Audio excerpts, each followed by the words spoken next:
الله أكبر الله أكبر الله أكبر لا إله إلا الله والله أكبر الله أكبر ولله الحمد الله أكبر الله أكبر الله أكبر لا إله إلا الله والله أكبر الله أكبر ولله الحمد الله أكبر الله أكبر الله أكبر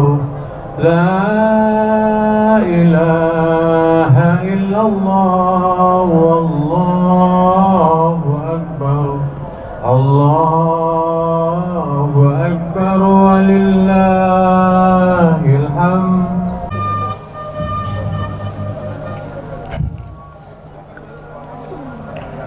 Shaf yang terdepan diisi terlebih dahulu.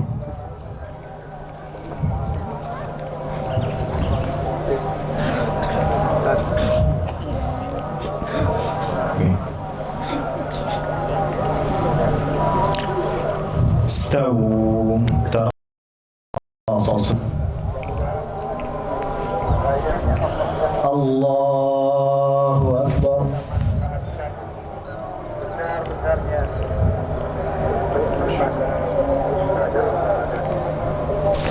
Allahu Akbar. Allahu Akbar. Allahu Akbar. Allahu Akbar. Allahu Akbar.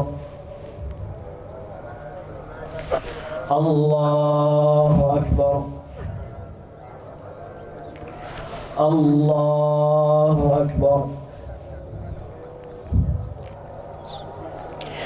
Alhamdulillahi Rabbil Alamin Ar-Rahmanir Rahim Maliki Yawmiddin Iyyaka na'budu wa iyyaka nasta'in اهدنا الصراط المستقيم صراط الذين أنعمت عليهم غير المغضوب عليهم ولا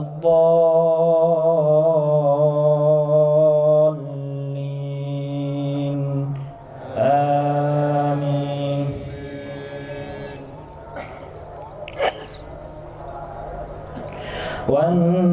والنازعات غرقا والناشطات نشطا والسابحات سبحا فالسابقات سبقا فالمدبرات أمرا يوم ترجف الراجفة تتبعها الرادفة قلوب يومئذ واجفة أبصارها خاشعة يقولون أئنا لمردودون في الحافرة أئذا كنا عظاما نخرة قالوا تلك إذا كرة خاسرة فإنما هي زجرة واحدة فإذا هم بالساهرة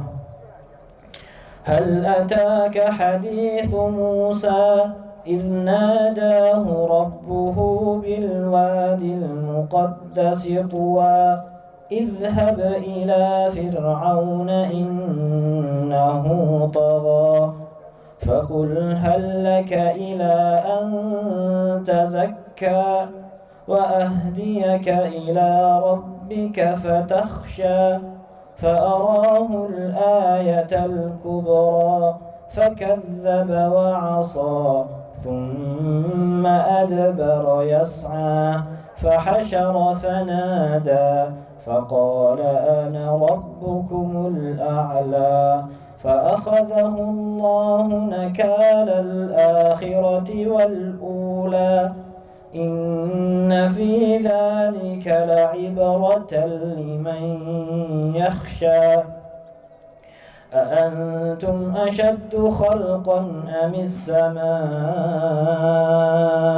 بناها رفع سمكها فسواها وأغطش ليلها وأخرج ضحاها والأرض بعد ذلك دحاها أخرج منها ماءها ومرعاها والجبال أرساها متاعا لكم ولأنعامكم.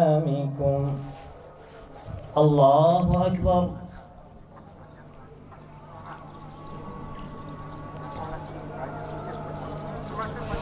سمع الله لمن حمده. الله أكبر.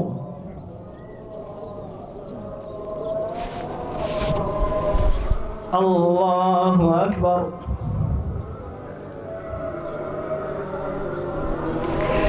الله أكبر.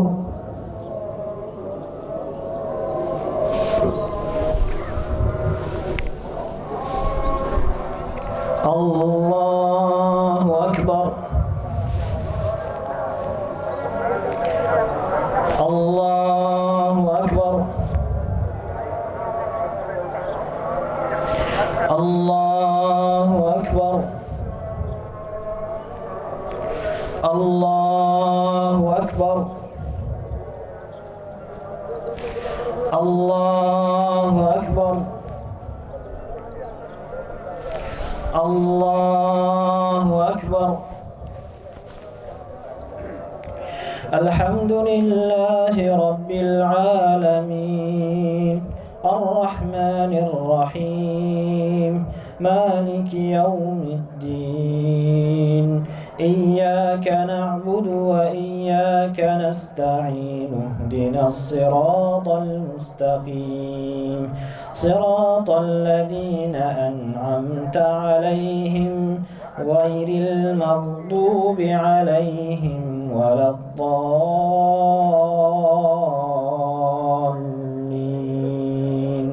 آمين. فإذا جاءت الطامة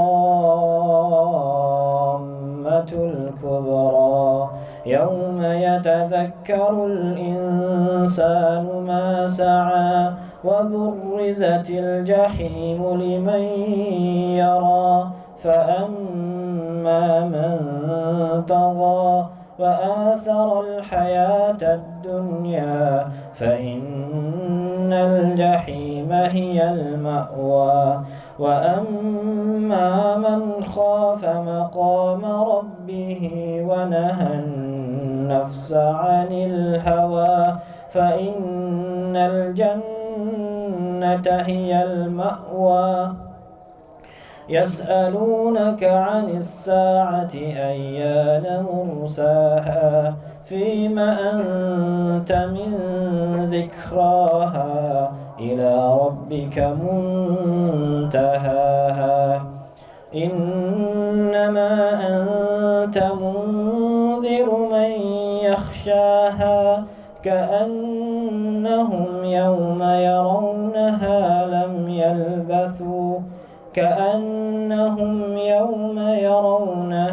لم يلبثوا إلا عشية أو ضحاها. الله أكبر.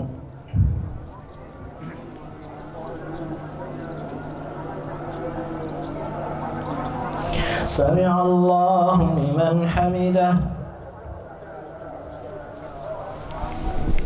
الله أكبر.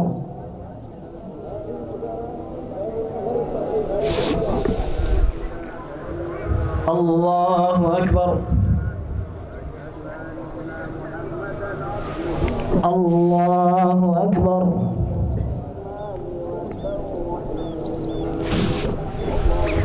الله أكبر.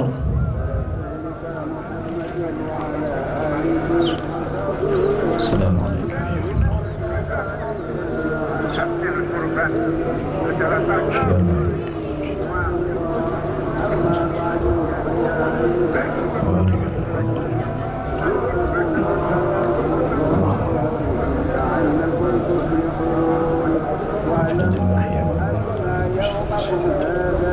السلام عليكم ورحمة الله. السلام عليكم ورحمة الله.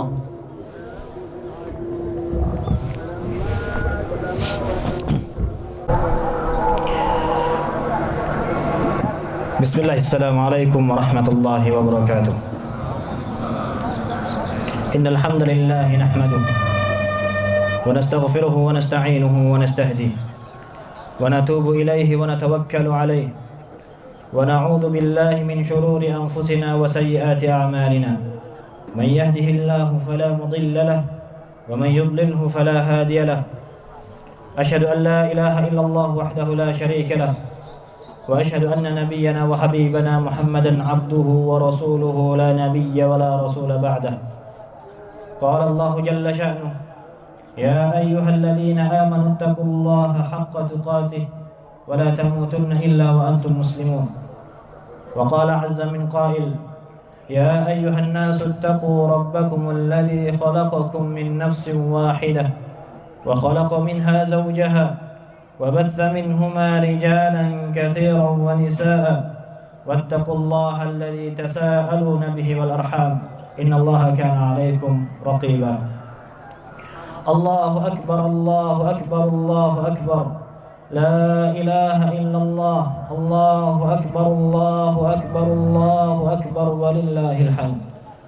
Jamaah sidang Idul Adha rahimani wa rahimakumullah. Allah Subhanahu wa taala berfirman, قد كانت لكم أسوة حسنة في إبراهيم والذين معه. Allah Subhanahu wa taala berfirman, telah ada hikmah atau qudwah atau uswah yang baik yang Allah Subhanahu wa taala ceritakan kepada kita umat Nabi Muhammad sallallahu alaihi wasallam tentang pribadi saleh, tentang keluarga saleh, yaitu adalah keluarga Abul Anbiya, ayah para nabi, Nabiullah Ibrahim alaihi salatu wassalam, dan juga orang-orang yang di sekitarnya, walladzina ma'ah. Ikhwati fillah, tentunya ini adalah hikmah yang bukan pertama kali kita sampaikan dan kita dengar. Ini adalah materi tahunan yang setiap Idul Adha selalu. Akan tetapi ikhwati fillah, sebagaimana agama tidak ada yang baru, agama itu ulang, dan agama itu perlu selalu diingatkan. Maka tak bosan kita menyampaikan materi tentang kisah Nabiullah Ibrahim alaihi salatu wassalam. Karena ketika kita sampaikan kisah tentang uswah, maka setiap kali kita mengulang suatu kisah, maka setiap kali itu pula kita akan Allah Subhanahu wa taala menceritakan melalui firman-Nya dan juga sabda Nabi-Nya tentang bagaimana perjalanan Nabiullah Ibrahim bersama keluarganya dalam membina keluarganya. Lama Nabiullah Ibrahim menanti anak keturunan sampai usia senja. Ketika akhirnya Allah Subhanahu wa taala berikan keturunan pertamanya, yaitu adalah Nabiullah Ismail. Nabiullah Ismail masih di usia kurang dari 2 tahun. Nabi Ibrahim terbangun dari tidurnya, kemudian mempersiapkan perjalanan yang jauh dan membawa istrinya Ibunda Hajar dan anaknya yang bahkan belum disabe bersamanya. Tanpa kata arah, tanpa informasi, Nabiullah Ibrahim langsung membawa istri dan anaknya dari Palestina atau Filistin sampai di wilayah yang sangat panas dan tandus, di wilayah Makkah atau kita kenal saat ini adalah Makkah, cikal bakal Ka'bah. Nabiullah Ibrahim meletakkan anak dan istrinya di di tempat yang bahkan tidak ada tempat pohon untuk bernaung, tidak ada air untuk minum. Di situ hanya ada padang pasir yang tandus. Ibrahim berpaling dan meninggalkan anak istrinya. Ini kisah yang masyhur. Kita sangat tahu tentang kisah ini. Tapi yang perlu kita ambil hikmahnya adalah ucapan Hajar alaihi salatu wassalam. Bertanya kepada suaminya, apa yang kau lakukan? Apa yang kau inginkan meletakkan aku dan anakku yang bahkan belum bisa untuk mengkonsum, untuk berhenti dari ASI-nya? Apa yang kau inginkan? Nabiullah Ibrahim tidak menjawab. Nabi Ibrahim tetap berlalu dan pergi. Sampai akhirnya Siti Hajar bertanya, Allahu amaruka hadha? Allahu amaruka bihadha? Allah yang nyuruh kamu untuk melakukan ini? Ibrahim menjawab, bala. Iya, Allah lah yang menyuruh. Kemudian ini ucapan yang perlu kita ingat ikhwati fillah adalah ucapan Siti Hajar. Idzan la yudhi'una Allah. Berarti kalau Allah yang memerintahkan, maka Allah Subhanahu wa taala pasti tidak akan menyia-nyiakan kami. Ikhwah, hikmah pertama yang bisa kita ambil dari kisah ini adalah kita sebagai seorang pribadi muslim membiasakan diri selalu berhusnudzon kepada Allah Subhanahu wa taala. Sebagaimana dalam sabda Nabi sallallahu alaihi wasallam, dalam hadis qudsi Allah Subhanahu wa taala berkata, "Inni ma'adhanni 'abdi bi." Aku bersama prasangka hambaku. Apabila hambaku berprasangka baik tentangku, maka hamba tadi akan mendapatkan kebaikan sebagaimana yang sudah ditakdirkan. Dan sebaliknya, apabila seorang hamba berprasangka buruk terhadap Rabb-nya, terhadap Rabb yang mengatur semesta alam dan tidak ada kezaliman di dalam pengaturannya, maka dia akan mendapatkan sesuai dengan apa yang dia prasangkakan buruk. Ikhwati fillah, bagaimana dengan kondisi sebagai apa yang dilihat Hajar dan anaknya Ibrahim, anaknya Ismail di padang yang tandus, tidak ada air satupun, tidak ada sumber mata air, tidak ada pohon untuk berteduh, panas. Yang kita tahu bagaimana dataran Arab. Nabi Ibrahim hanya meninggalkan satu wanita tanpa mahram pun, dan hanya anak laki-laki satu yang bahkan untuk berhenti dari asinya belum bisa, belum disapih. Apa yang bisa diambil perlindungannya? Dari segi mata melihat, ini adalah kezaliman, ini adalah kehancuran, dan ini adalah pembunuhan. Tapi ikhwati fillah, bagaimana kuatnya keyakinan Hajar, kalau seandainya Allah yang menyuruh, maka Allah pasti tidak akan memberikan apapun kecuali di situ ada hikmahnya. Allah Subhanahu wa taala tidak pernah memberikan keputusan apapun kecuali di situ tidak ada kezaliman, dan pasti Allah Subhanahu wa taala tidak akan menyia-nyiakan setiap makhluknya. Kondisi kita saat ini ikhwah, tidak ada yang lebih buruk daripada kondisi Hajar ketika itu yang ditinggalkan di negeri Mekah, yang bahkan ketika itu belum disebut negeri karena hanya padang tandus.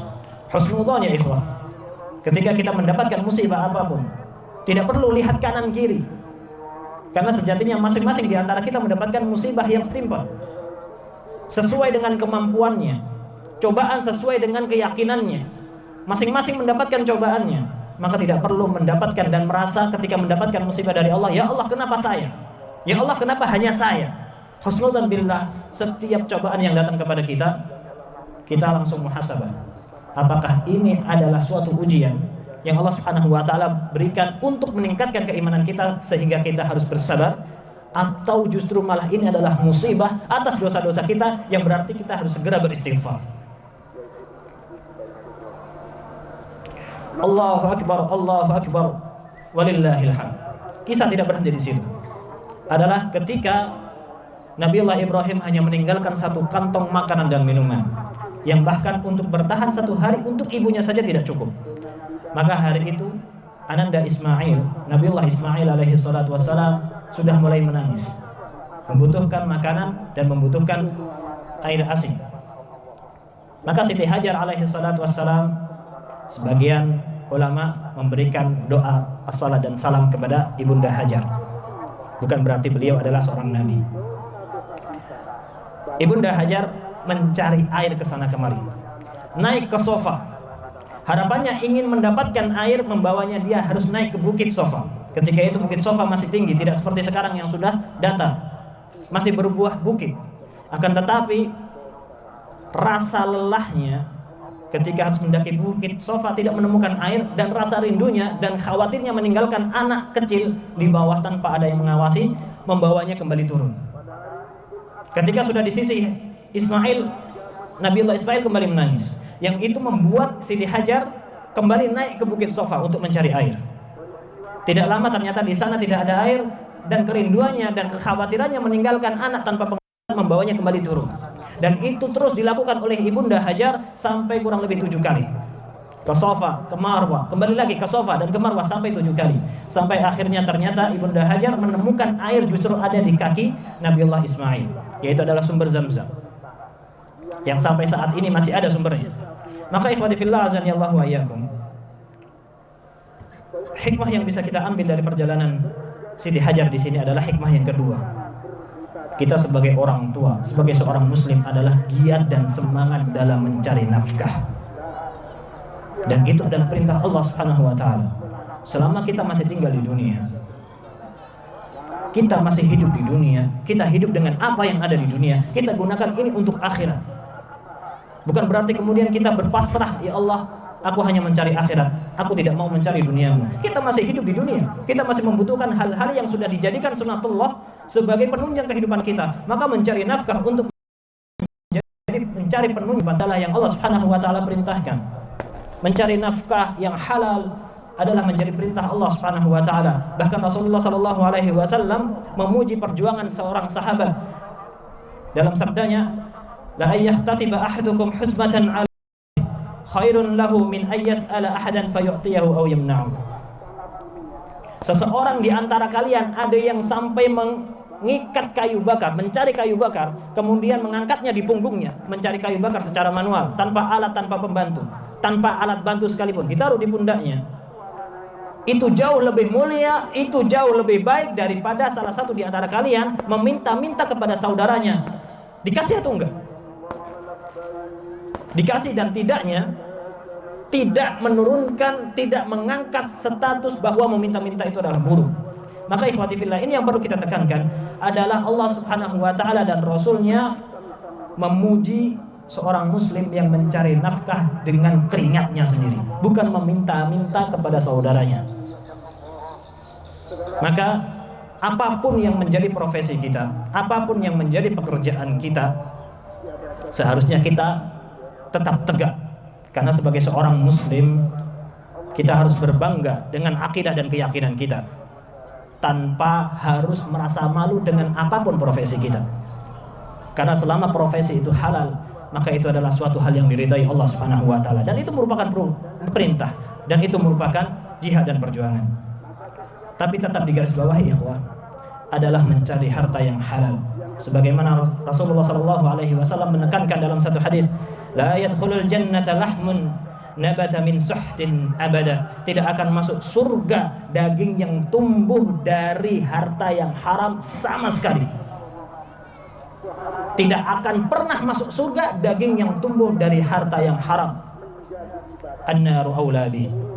Kemana tempat dari daging yang tumbuh dari harta yang haram? Neraka yang paling tepat untuknya.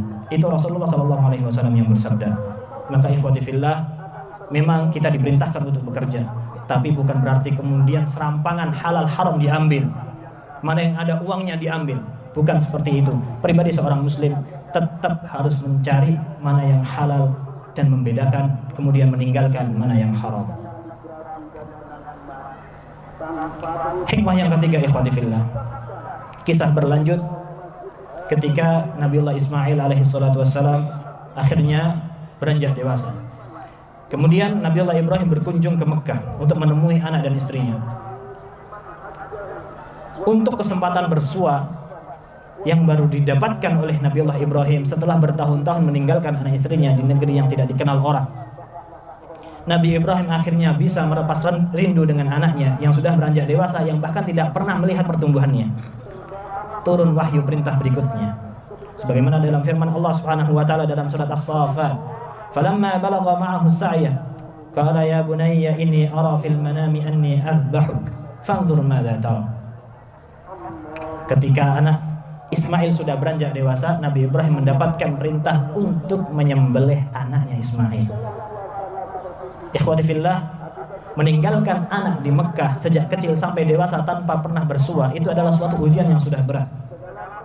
Berpisah dengan anak yang merupakan darah dan daging kita, itu adalah perjuangan. ketika mendapatkan kesempatan untuk bersua, Allah Subhanahu wa taala perintahkan kembali untuk menyembelih anaknya.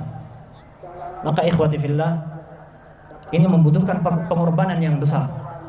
Yang akhirnya apa yang dikatakan oleh Ibrahim kepada anaknya, Allah Subhanahu wa taala memerintahkan untuk menyembelihmu. Nabi Allah Ismail menjawab, "Ya abati fa'al ma tu'mar." Ya Allah, lakukanlah apa yang Allah Subhanahu wa taala perintahkan. Ya ikhwah, ini adalah pengorbanan yang dilakukan oleh dua orang sekaligus. Nabi Allah Ibrahim, karena dia yang menyembelih, bukan berarti kemudian itu adalah ujian yang lebih ringan. Sedangkan Nabi Allah Ismail, karena dia yang disembelih, bukan berarti kemudian itu adalah pengorbanan yang lebih berat. Dua-duanya menghadapi pengorbanan yang besar, yang ayahnya harus menyembelih anaknya, yang anaknya pasrah disembelih oleh ayahnya. Tapi bagaimana Ibrahim mendapatkan wahyu perintah dari Allah? Tidak berpikir panjang, langsung mendiskusikannya kepada anaknya. Dan apa yang dijawab oleh anaknya? Nabi Allah Ismail, "Ya abati fa'al ma tu'mar." Ya Allah, wahai ayahku, lakukan apa yang menjadi perintah Allah. Satajiduni insyaallah minas sabirin. Engkau akan mendapatiku termasuk di antara orang-orang yang bersabar. Bersabar terhadap pengorbanan yang Allah Subhanahu wa taala minta. Ikhwah, pengorbanan di dalam agama kita tidak hanya terbatas sebatas mengorbankan satu ekor kambing untuk disembelih di hari Id. Akan tetapi secara umum, sebagaimana sejarah mencatat bagaimana pengorbanan kaum sahabat dulu. Umat Nabi Muhammad SAW, bahkan mereka mengorbankan darah mereka, mengorbankan jasad mereka, mengorbankan fisik mereka dan seluruh hartanya untuk bagaimana Islam ini bisa berkembang, bagaimana Islam ini bisa diperjuangkan. Mereka berjuang untuk Islam dan mereka berusaha hidup mengembangkan Islam. Ikhwah, apakah dari kisah-kisah sejarah yang sudah lampau kita bisa melihat bagaimana perjuangan kita hari ini sudah sepadan dengan mereka, dengan bagaimana para sahabat radhiyallahu alaihim mengiringi Nabi kita Muhammad sallallahu alaihi wasallam memperjuangkan Islam? Apakah kita sudah berjuang untuk Islam hari ini? Apakah kita sudah berkorban untuk Islam hari ini? Apakah kita berusaha hidup untuk menghidupkan Islam hari ini atau justru mencari penghidupan dari Islam? Maka itu adalah hikmah yang kita bisa petik dari bagaimana perjuangan Nabiullah Ibrahim, Abul Anbiya, menghadapi ujian yang Allah Subhanahu wa taala berikan. Bahkan ketika perintah itu harus menyembelih anaknya, mereka tetap melakukannya. Hikmah yang ketiga, ikhwati fillah, azani Allah wa iyyakum. Hikmah yang terakhir, hikmah yang keempat adalah ayat berikutnya. Falamma aslama wa tallahu lil jabin. Kisahnya adalah akhirnya Nabiullah Ibrahim alaihi salatu wassalam sudah meletakkan Ismail di atas batu untuk disembelih dan sudah meletakkan pisaunya di tempat untuk memotong leher Nabiullah Ismail. Disitulah Allah Subhanahu wa taala menyuruh untuk menyelesaikan, untuk menyudahi ujian tersebut. Karena sesungguhnya itu hanya untuk ujian, tidak benar-benar disembelih. Itu hanya seruan untuk menguji keimanan Ibrahim dan Ismail alaihi salatu wassalam, kemudian diambil hikmahnya oleh orang-orang setelahnya. Hikmah yang kita bisa ambil berikutnya, poin yang keempat dari kisah ini adalah bagaimana pendidikan Ibrahim alaihi salatu wassalam kepada keluarganya. Bukan pendidikan yang biasa sampai menjadikan Ismail alaihi salatu wassalam dengan ikhlas ketika ditawari oleh Ibrahim, "Aku diperintahkan untuk menyembelihmu. If'al ma tu'mar." Kepasrahan Ismail terhadap syariat yang sudah ditetapkan kepada ayahnya Ibrahim itu tidak terjadi begitu saja serta-merta. Itu tidak terlepas dari bagaimana pendidikan Nabiullah Ibrahim berkomunikasi dengan anaknya, menjalin hubungan dengan anaknya, mendidik agama keyakinan Islam yang kuat di dalam pribadi anaknya. Dan itu juga tidak lepas dari pendidikan Ibrahim kepada ibunda dari Ismail alaihi salatu wassalam, Ibunda Hajar. Bagaimana Ibrahim mengenalkan agama tidak hanya fokus kepada orang-orang luar sekitarnya, tapi juga kepada mendidik keluarganya. Dan ini yang terpenting, dan ini yang akan dimintai pertanggungjawaban oleh Allah Subhanahu wa taala. Bagaimana kita menekankan, meyakinkan kepada anak istri kita, keluarga utama kita tentang pendidikan agama. Sejauh mana kita mendidik anak istri kita untuk mendalami agama, sampai yakin apa yang dilakukan oleh Ibunda Hajar dan Ananda Ismail. Termasuk di antara hikmah dan metode yang digunakan oleh Ibrahim adalah komunikasi yang dilakukan ayah kepada anaknya. Tidak serta-merta ayahnya sebagai orang yang memimpin keluarga dengan kemampuannya, dengan emosinya, dengan fisik yang lebih kuat, dengan pengaruhnya yang lebih kuat, memaksa anaknya untuk menuruti keinginannya. Tapi apa yang dilakukan Ibrahim? Berdiskusi dengan anaknya. Fanzur madza tara. Ini yang diucapkan Ibrahim. Sekalipun Ibrahim mengetahui ini perintah dari Allah adalah perintah pasti, tidak boleh ada yang menawar, tapi tetap ketika berdiskusi dengan anaknya Ismail, fanzur madza tara. Apa pendapatmu? Tetap diajak berdiskusi anaknya. Karena anaknya, terlebih ketika anaknya sudah dewasa, punya hak untuk berpikir dan menentukan pilihannya. Ini adalah metode pendidikan keluarga yang dibangun oleh keluarga Islam, dipilih yang dilakukan oleh pemimpin bahkan ayah para nabi. Ikhwati fillah azani Allah wa iyyakum. Maka bisa kita ambil hikmahnya pada keluarga hari. Apakah kita sudah menerapkan pendidikan Islam itu kepada keluarga kita? Bagaimana kita tahu hari ini banyak sekali musuh-musuh pendidikan anak, dari berupa televisi ataupun HP. Dari semua kisah dan hikmah yang kita ambil dari kisah Nabiullah Ibrahim, apakah kita sudah menerapkan poin-poin itu? Termasuk diantaranya adalah pengorbanan kita mendidik anak kita. Sekalipun itu hanya sekadar menahan diri, menahan ketidaktegaan diri kita ini melihat ananda nangis. Anak menangis meminta HP. Kita tahu HP itu berbahaya untuk anak, tapi demi diamnya anak supaya tidak menangis kita berikan. Sudah seberjuang itukah kita untuk pendidikan anak sampai hanya untuk menahan tangis, melihat tangisnya anak, kita tidak tega. Ketika mengirimkan anak untuk safar, untuk merantau menuntut ilmu agama, berat hati orang tua melepaskan anak sampai menangis. Apakah tangisan itu akhirnya membatalkan perjalanan menuntut ilmu anaknya? Itu adalah perjuangan. Perjuangan tidak hanya sebatas tentang apa yang dilakukan bapak, tapi juga bagaimana mau dan tega melihat anaknya susah demi kebaikan, demi ilmu. Mau melihat anaknya menangis untuk menahan supaya tidak megang HP. Karena kita tahu HP itu berbahaya dari agama dan lingkungan sosial. Maka ketegaan yang kita lakukan hari ini insya Allah akan berbuah ke depannya. Itu adalah pengorbanan dan itu adalah perjuangan. Kita ajarkan kepada anak tidak semua apa yang diinginkan itu pasti akan tercapai hanya dengan cara menangis. Itu adalah pendidikan tarbiyah yang bagaimana Islam didikkan. Bahkan Rasulullah SAW menekankan dalam hal perkara salat, muru auladakum wahum sab'a sinin. Masih 7 tahun suruh salat. Wadribuhum wahum 10 sinin. Pukul mereka ketika mereka sudah 10 tahun dan masih belum mau salat. Dengan penegasan, dengan pengorbanan orang tua tega memukul anaknya demi sholat anaknya, dan dengan pengorbanan anaknya dilatih untuk berkorban mau dihukum ketika melakukan kesalahan. Innallaha wa malaikatahu yusalluna 'alan nabi ya ayyuhalladzina amanu sallu 'alaihi wa sallimu taslima. Wa qala sallallahu alaihi wasallam man shalla 'alayya salatan sallallahu 'alaihi biha 10. Allahumma salli 'ala Muhammad wa 'ala ali Muhammad kama shallaita 'ala Ibrahim wa 'ala ali Ibrahim. وبارك على محمد وعلى آل محمد كما باركت على إبراهيم وعلى آل إبراهيم في العالمين إنك حميد مجيد. وارض اللهم عن الخلفاء الأئمة الحنفاء أبي بكر وعمر وعثمان وعلي ومن تبعهم بمنك وكرمك يا أكرم الأكرمين. ربنا آتنا في الدنيا حسنة وفي الآخرة حسنة وقنا عذاب النار. سبحان ربك رب العزة عما يصفون وسلام على المرسلين والحمد لله رب العالمين. السلام عليكم ورحمة الله وبركاته.